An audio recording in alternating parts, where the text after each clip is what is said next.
My name is Jessica. I'm a 36-year-old who works from home.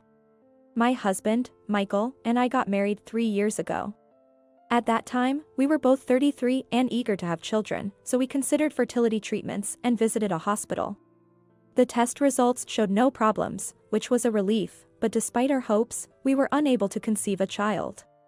As we began to consider giving up, Michael said something unexpected. But my mom insists that we must have an heir. Feeling puzzled, I sighed at my husband's words. Michael is generally a good husband, but he has a bit of a mama's boy streak, always adhering strictly to whatever his mother says. I find my mother-in-law quite difficult to deal with. Michael, being the eldest son with a younger sister, is doted upon excessively by his mother, who is very much into the eldest son adoration. His sister didn't seem to like this and left home early. Michael's job involves frequent transfers, but when we got married, he was working near his parents' home. I was told there might be transfers in the future when we married, but I thought I'd be happy anywhere as long as I was with him. However, after renting a house near his parents, his mother started visiting often, especially on Michael's days off. She would drop by unannounced even when I was working from home, disrupting my work, criticizing how I fold laundry or clean the house. Frankly, it was quite a nuisance. And every time we met, she'd ask about grandchildren. Of course, you'll have a boy. We don't need a girl. Her presence was nothing but stress for me. I tried talking to Michael about it, hoping he would understand, but no matter how often I brought it up, he remained optimistic, saying, "My mom just wants to be friends with you, Jessica. How can someone who causes stress want to be friends? I'm a contemplative person, and Michael is an optimist." I was attracted to the qualities he had that I lacked, and we balanced each other well. But this gap between us remained unbridged. However, 6 months ago, Michael's transfer was finalized, and we could finally move away from his parents' home. Our new location is closer to my parents' home. It's mostly farmland around my parents' place, but Michael's new workplace is in a relatively bustling area with train access. A sort of regional city. Yet, it's less than an hour's drive to my parents' home. Moving relieved most of my stress, and I found my work and life to be much more comfortable. Then, just recently, I discovered I was pregnant. Michael and I hugged and celebrated together. Although I'm anxious about having a baby at an older age, it's a long-awaited pregnancy. When we reported the news to his parents, his mother's first reaction was, "It's a boy, right?"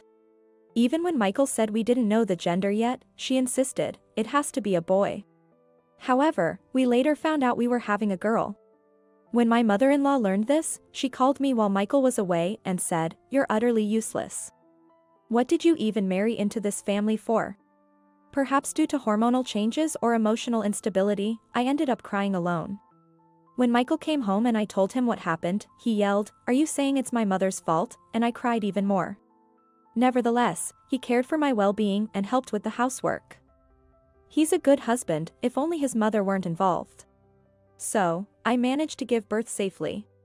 I returned home a few days after giving birth. Michael came to pick me up from the hospital, and we drove back to our house. To my surprise, my mother-in-law was there. I didn't expect her to come to see her granddaughter, yet there she was. I had a bad feeling, but Michael naively said, "Mom came to help out." While Michael was in another room with our daughter, my mother-in-law brought out a cake from the fridge. A celebration for the birth. "You couldn't have eaten anything good in the hospital, could you?" And she continued. "This cake cost $350. She said, handing me the cake box. $350? I had never heard of such an expensive cake and couldn't help but exclaim aloud. My mother-in-law nodded and urged me to open it. I wondered what a $350 cake would look like. With excitement, I placed it on the table and opened the box. However, I was concerned by the smirk on my mother-in-law's face. When I opened the box, I found a cake that didn't seem worth $350 at all. The whipped cream was dry, and although there was fruit on top, it clearly looked like canned mandarins. I wondered which bakery would sell such a shoddy cake for $350. I love sweets and usually enjoy any cake regardless of the price. Yet, this was the first time I felt so disappointed upon opening a cake box. But there was more to my mother-in-law's cake. I couldn't believe my eyes. As I raised my gaze from the cake, there she was, smirking. "How is it?" "The $350 cake?" she asked. Her words made my blood boil, and I threw the entire cake, box and all, into the trash can. "What are you doing? Please leave." As I raised my voice, Michael, surprised, came into the living room. Before I could explain, my mother-in-law burst into tears to Michael. "Jessica was so mean," she cried, pointing to the trash can. Seeing this, Michael became furious.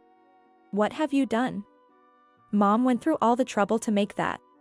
Before I could explain the absurdity of the $350 cake, my mother-in-law spoke. "That's right. I made it myself for you, so it's worth $350. Now I understood. It made sense that no cake like that could be worth $350. Even for $35, let alone $350, I wouldn't buy it. That solved the mystery. No bakery would allow such a disrespectful presentation."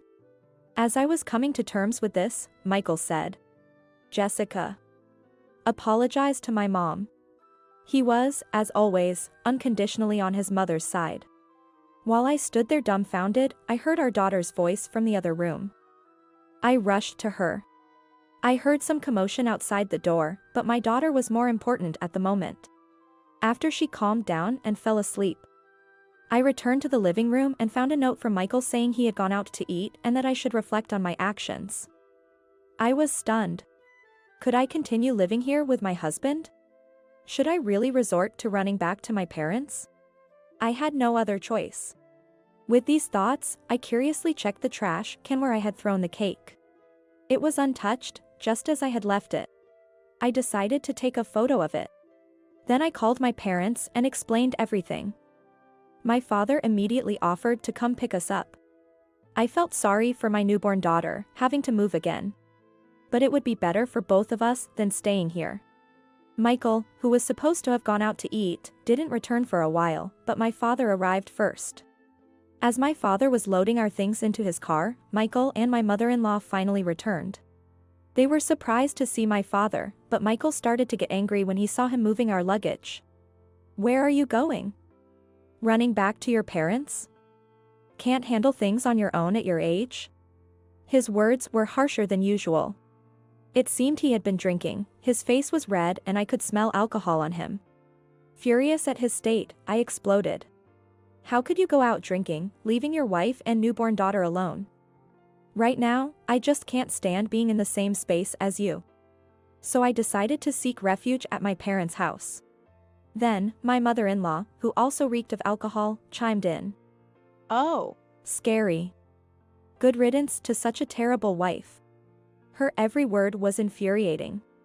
"Yes, exactly. I'll take our daughter and go, just as you wish. Please enjoy your time alone with Michael."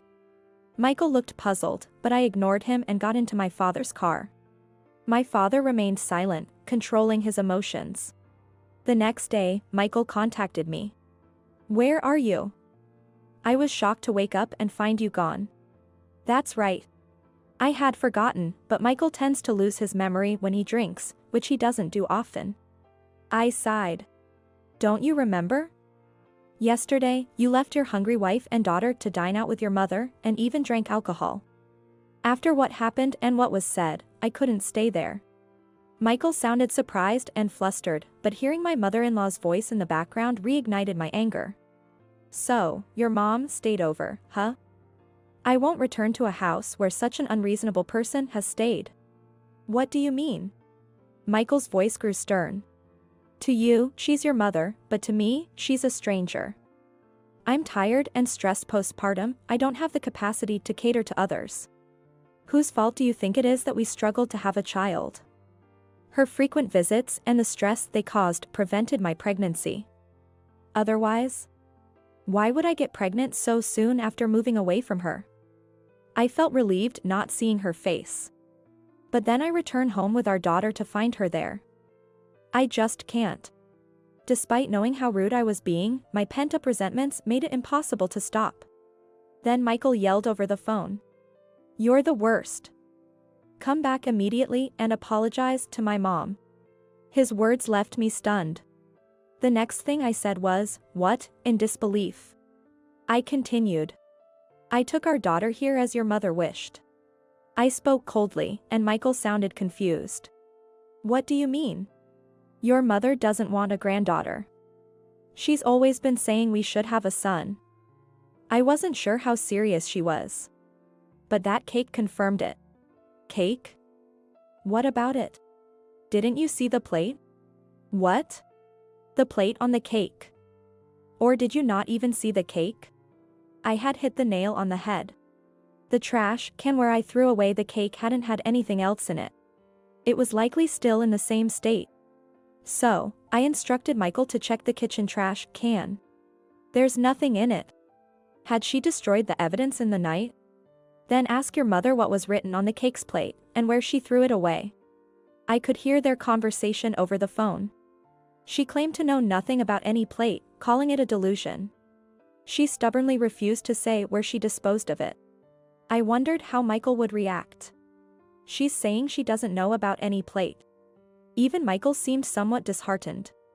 Of course, she would say that. If you had seen it, it would have been a disaster. No matter the trouble, she'd dispose of it before you saw it. To erase the evidence. His voice became somber. In the background, I heard my mother-in-law's voice behind my confused husband. "Why don't you just tell her to come back and entertain me? She's really a useless daughter-in-law." Those words seemed to finally make Michael stop his mother. "I'm going to hang up now and send you a text. Maybe you should show it to your mother as well. Once you've talked it over, contact me again." After hanging up, I sent Michael all the photos of the cake and the plate. Within 30 minutes, Michael called back, saying he was on his way to me. I stopped him. "Stay there. Your father will be arriving soon." I hung up after saying just that. In fact, my father was so upset with Michael's behavior yesterday that he contacted my in-laws. He had reported everything to them. My father-in-law, unaware of the situation, apologized profusely and said he would talk to Michael. In the evening, Michael and his parents arrived at my parents' house. Upon arrival, Michael immediately apologized to me. I had no idea about all of this, not just now but even before. "I had no clue Mom was treating you like this, Jessica." Seeing his seemingly repentant demeanor, I realized I had become indifferent. "Do you think I didn't know is enough? I talked to you about these issues when we lived in the previous house. But you did nothing. Saying Mom just wants to be friends with you." Michael turned pale at my words. "Plus, you told me your mother demanded an heir. What's that about? Always following your mother's words. Choosing her over your wife. I guess I'm not needed, am I?" Michael clung to me with a pale face. "It's not like that, I'm really sorry, I didn't mean." "Then what did you mean?" He fell silent, looking down. "Apparently, you'll always choose your mother over your wife and daughter. A mama's boy and a mother who adores her eldest son. I should have realized sooner. Now I understand why your sister left home early." Michael tried to argue back as I sighed. "I'm not a mama's boy. I care about you too. Then can you cut ties with your mother forever?" He fell silent. I sighed, and my mother-in-law, who was brought by my father-in-law against her will, spoke up. "How can you say that? Michael and I are mother and son. We can't just cut ties." My father-in-law tried to calm her down, but she continued. "I never liked you in the first place. Michael should have married someone younger." "Really? Then I'll cut ties right now. I have the divorce papers ready. If we divorce, you and I will be strangers." Saying this, I saw Michael's face turn pale. "I want to cut ties immediately with someone who would make a cake and write such things on the plate. I showed everyone the photo of the plate with 'Take your daughter' and 'Leave' written on it." My father-in-law, who apparently hadn't been told the details, turned pale and scolded my mother-in-law. "Did you do the same thing to your own daughter that you did to your daughter-in-law?" I was shocked to hear that. It turned out my mother-in-law had once written, "We don't need a daughter" on her own daughter's birthday cake plate, leading to their estrangement. How much she must dislike women. She probably thought that by excluding women close to her, she would receive more attention. Michael had indeed become what she wanted. As I handed Michael the divorce papers, he started making excuses. We just had a child, we shouldn't divorce. Mom was just jealous of you this time, please understand. Did you come here to say that? I thought you'd at least say you'll cut ties with your mother and ask me to come back home. I will never return to that house. Then my father-in-law, who had been silent, spoke up. Michael, fill in the divorce papers. Our family is over. When I return, I'll divorce your mother too. What?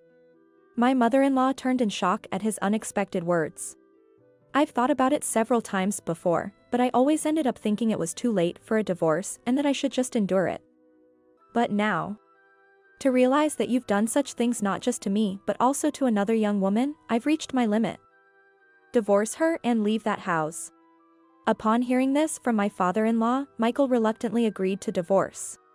As compensation for the trouble, I received about $10,000 from my father-in-law.